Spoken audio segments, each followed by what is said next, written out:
মাংসটা একদম দারুণ হয়েছে, শুধু ভাতটা একটু নরম হয়ে গেছে। সবকিছু যখন পারফেক্টলি খাবি তাহলে হোটেলে যাবি। পিকনিকের রান্না এরকমই হয়। যাই হোক, ডাল রান্নাটা যা হয়েছে না, বিশাল লাগছে খেতে। কেন, ভালো হয়নি নাকি? হ্যাঁ হ্যাঁ, ভালোই হয়েছে। মানে ওই সঞ্জয় পূজার ব্রেকআপের মতো।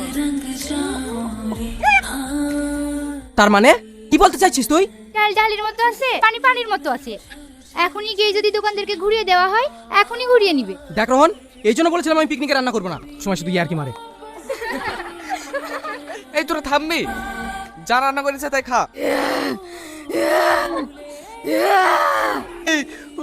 ওই তো ভূত, ভূত।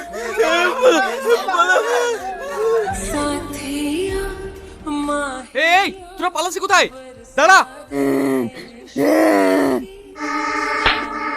Stop it. আর কি মানে টাইম পাও না? সবার খাওয়াটা নষ্ট হয়ে দিলা তো। না জেনে শোনার গায়ে হাত দিলে কেন? তুমি জানো ওর কাছে ভয়ানক আত্মা আছে। এইসব ভূত আত্মা প্রেত বিশ্বাস করতো 90s এর লোক। এটা 2026। তুমি বিশ্বাস করো আর না করো, এটাই সত্যি। থামো। এই তোমাদের মতন কিছু ভণ্ড লোক নিজেদের ইনকামের জন্য সমাজে কুসংস্কার ছড়ায়। দেখো বাবা, ওনার সাথে এইভাবে কথা বলো না। আমিও এইসবে বিশ্বাস করতাম না, কিন্তু এখন যা দেখছি এটাই বাস্তব। ব্যাস,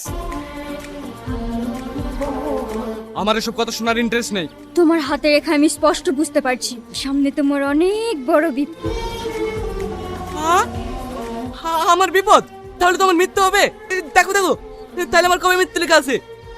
ছাড়ো আমার হাত। যত সভা বলতে বল।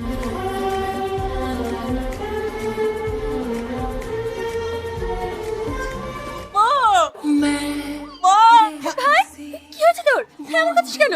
ভাই, মা, বাবা, তোমরা তাড়াতাড়ি আসো। দেখো ভাই কেমন কি করছে। কি হয়েছে তোর? তুই এমন করছিস কেন বাবা?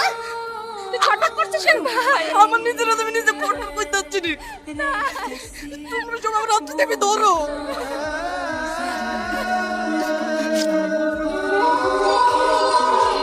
মা, আমার হাত তো ঠিক হয়ে গেছে, আর একটু যন্ত্রণা করছে না।